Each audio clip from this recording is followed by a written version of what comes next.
एक बार फिर से आप सभी का स्वागत है और अमरनाथ हादसे से जुड़ी इस वक्त की सबसे बड़ी खबर आपको बताएं कि अब तक 15 श्रद्धालुओं की मौत हो चुकी है। राहत का काम पूरी रात चलता रहा है। हालांकि अंधेरा होने से राहत के काम में थोड़ी सी परेशानी जरूर नजर आई, लेकिन राहत दल के हौसले काफी ज्यादा बुलंद नजर आए। बीती शाम करीब 5:30 बजे अमरनाथ गुफा से करीब 2 किलोमीटर दूर बादल फटा और इस वजह से भारी नुकसान भी हुआ।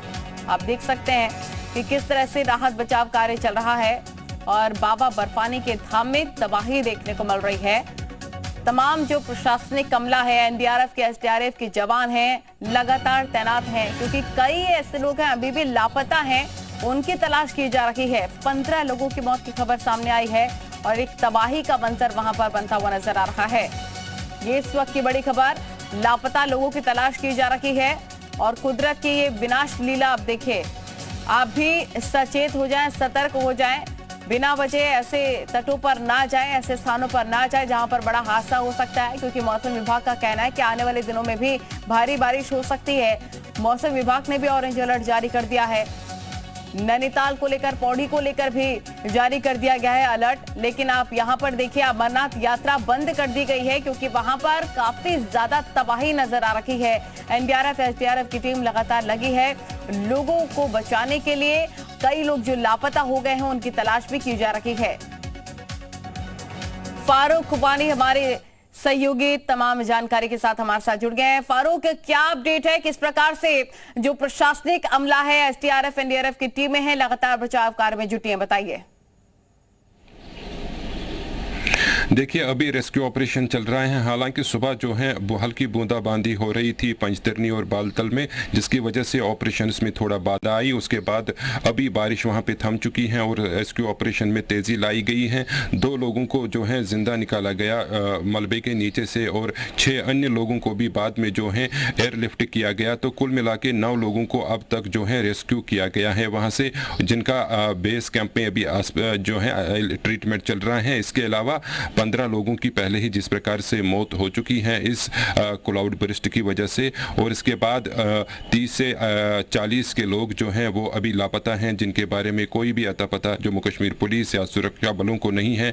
उसकी जांच की जा रही है, उनके बारे में जो है खोज लगातार की जा रही है। सर्च ऑपरेशन चल रहा है अभी। और इसके अलावा जिस प्रकार से अभी 6 टीमें हैं वो वहाँ पे सर्च ऑपरेशन में जुड़ चुकी हैं। सेना है, जम्मू कश्मीर पुलिस है, एसडीआरएफ है, एनडीआरएफ है। इसके अलावा अन्य जो सिविल एडमिनिस्ट्रेशन के अधिकारी हैं वो भी पूरी मॉनिटरिंग कर रहे हैं। इस पूरे जो ऑपरेशन है उसकी निगरानी कर रहे हैं और गृह मंत्रालय को भी इस बारे में जो है जानकारी दी जा रही है। जम्मू कश्मीर के उपराज्यपाल मनोज सिन्हा भी लगातार इस रेस्क्यू ऑपरेशन पर नज़र बनाए हुए हैं और सारी मैन एंड मशीनरी अब लगा दी गई है ताकि जो भी लोग मलबे के नीचे हैं। ठीक है, यानी कि राहत बचाव कार्य भी लगातार चल रहा है। कोई अपडेट हो जरूर हम तक पहुंचाएगा। फिलहाल बहुत शुक्रिया आपका तमाम जानकारी पहुंचाने के लिए, क्योंकि अमरनाथ गुफा के पास बादल फटने से देखते ही देखते तबाही मच गई और कुछ ही मिनटों में किसी को अंदेशा तक नहीं था कि कुदरत की विनाश लीला इतनी भयंकर रूप नजर आएगी। अमरनाथ यात्रियों के बनाए गए कई टेंट तक बह गए। लोग जान बचाने के लिए इधर उधर भागते नजर आए। रिपोर्ट देखिए।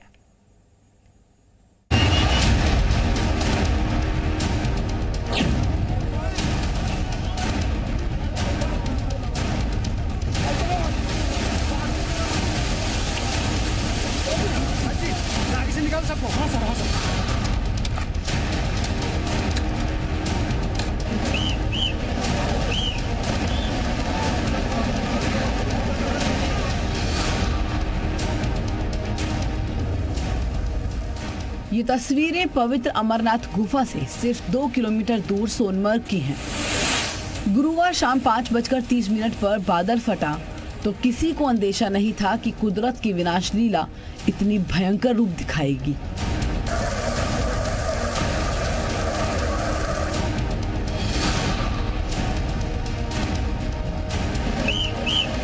देखते ही देखते अमरनाथ यात्रियों के लिए बनाए गए 25 टेंट पानी के तेज बहाव में बह गए। श्रद्धालुओं के लिए बनाए गए 3 कम्युनिटी किचन भी तहस नहस हो गए। लोग अपनी जान बचाने के लिए इधर से उधर भागने लगे।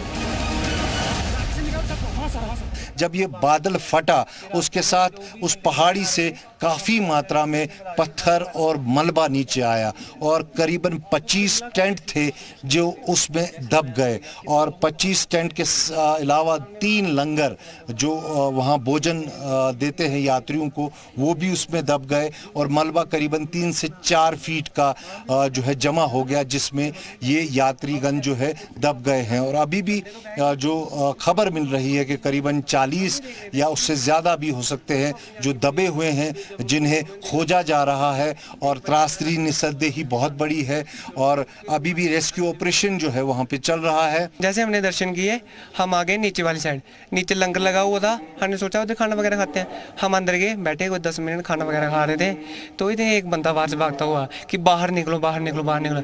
हमने सोचा पता नहीं क्या हुआ, तो जैसे हम बाहर निकले आगे वो सभी पहाड़ वाली साइड देख रहे, हम भी देखने लगे बड़े, उधर से पानी आ रहा था और काफ़ी फोर्स से आ रहा। मैं बहुत अपनी मौत को अपने करीब से देखा हूँ, समझ लीजिए आप। मैं अभी भी गीला हूँ पूरा, आप अभी भी चेक कर सकते, पूरा गीला हूँ। हम 11 बंदे थे, जस्ट अभी आया हूँ, एक बंदा मेरा छूटा था, मैं लोग उसके चिंता में परेशान हो गया। 2 घंटा मैंने लोग ने ऊपर इंतज़ार किया, जब वो आया तब मैं लोग आगे बढ़ा। और वाकई में डर क्या होता है आज हम लोगों ने उसको महसूस किया है और बहुत दुख है, बहुत ज़्यादा दुख है। मुझे लगता है सैकड़ों की संख्या में लोग हैं जो लापता हैं और नहीं मिल रहे हैं। भगवान से, ईश्वर से कामना करता हूं कि वो स्वस्थ हों, जल्दी से जल्दी मिल जाएं। बट हाँ, मैं ये कह सकता हूं कि बहुत सारे लोगों को मैंने भी देखा है जो शायद जीवित नहीं हैं आज की डेट में। हमने जैसे तैसे सर अपनी जान बचाई। हमारे जो लेबर वाले साथी थे, इन्होंने हमें जगाया, हम सोए हुए थे, इन्होंने हमें जगाया और जैसे तैसे हम पहाड़ी की तरफ, पारली तरफ चले निकल गए और हम अपनी जान बचा के जैसे तैसे यहाँ पहुँचे। हादसे के बाद से 40 लोग लापता हैं। मैं तसल्ली दिलाना चाहता हूं सभी को कि सिचुएशन काबू में है और अभी आर्मी का हेलीकॉप्टर भी एक बार चक्कर लगा के जा चुका है। जो रिकवरी, जो सिविलियंस को अभी तक हमने रिकवर किया है नाले में से, उनको फर्स्ट एड दिया जा रहा है और वो अभी तक ठीक हालत में है। चुनौती ये है कि कैसे ज्यादा से ज्यादा लोगों को सुरक्षित बचाया जाए। बचाव के काम में सेना, आईटीबीपी, एनडीआरएफ के अलावा जम्मू कश्मीर पुलिस के जवान भी लगे हुए हैं। बचाव दल की 10 टीमों के 90 लोग दिन रात अभियान में जुटे हैं। बचाव दल में 10 अधिकारी भी तैनात हैं। प्रधानमंत्री नरेंद्र मोदी ने जम्मू कश्मीर के उपराज्यपाल मनोज सिन्हा से फोन पर बात की। गृह मंत्री अमित शाह ने भी जम्मू कश्मीर के उपराज्यपाल से फोन पर बात कर हालात की जानकारी ली। आपदा में फंसे लोगों के लिए हेल्पलाइन नंबर जारी किए गए हैं। हादसे के बाद अस्थायी मेडिकल कैंप तैयार है। किसी को भी किसी तरह की मदद के लिए हर मुमकिन तैयारी है। गनीमत ये है कि इलाके में बादल फटने जैसी किसी हादसे की आशंका पहले से थी। इसी बात को ध्यान में रखते हुए बचावकर्मी पहले से ही अलर्ट थे।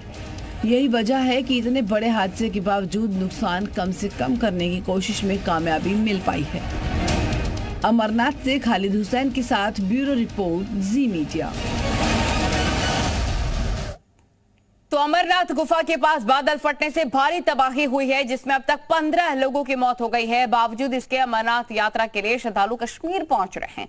ऐसे कुछ श्रद्धालुओं से हमने बातचीत की। उनका कहना है कि तबाही की तस्वीरें हमने देखी और हमारा मनोबल टूटा नहीं है। रिपोर्ट देखें। अमरनाथ गुफा के पास भारी तबाही मची है। बादल फटने से अब तक 15 लोगों की मौत हुई है और रेस्क्यू ऑपरेशन लगातार जारी है। लेकिन इसके बीच आप देखिए कि जो श्रद्धालु हैं वो अभी भी कश्मीर पहुंच रहे हैं। इस वक्त हमारे साथ कुछ श्रद्धालु हैं। आप लोग कहां से आए हैं? हम लोग रांची, झारखंड से आए हैं। तो ये खबर जब मिली उस वक्त आप लोग कहाँ थे? हम लोग निकल चुके थे। हम कल जब दिल्ली में लैंड किए शाम को, तब हमें पता चला कि ऐसे ऐसे लैंडस्लाइड वगैरह हुआ है वहाँ। तो आप लोगों ने अपनी यात्रा कैंसिल नहीं की, इसको आप जारी रख रहे हैं? देखिए, मन में उत्साह है और ये हम लोग का पहला यात्रा था, तो मन में बहुत उत्साह था। लेकिन जब ऐसा मालूम चले कि वहाँ ऐसा दुखद घटना हो गई तो मन थोड़ा उदास हुआ। लेकिन फिर भी जोश पूरा हाई है। लेकिन अगर हम लोग को प्रशासन से कुछ अगर मदद मिल जाती है तो हम लोग उसको आगे कंटिन्यू करेंगे। कोई ऐसा भय तो नहीं लग रहा हमें। तस्वीरें आप लोगों ने देखी होंगी, भारी तबाही हुई है। जो मंजर लोग देख रहे हैं, वहाँ पर रेस्क्यू ऑपरेशन अभी भी जारी है, लेकिन फिर भी आप लोगों का मनोबल कहीं टूटा नहीं है। जैसे इन्होंने बताया कि हमारी पहली यात्रा है, हम लोग काफ़ी उत्साहित थे। हम लोगों ने 1-1.5 महीना पहले ही बुकिंग वगैरह सब करवा ली थी।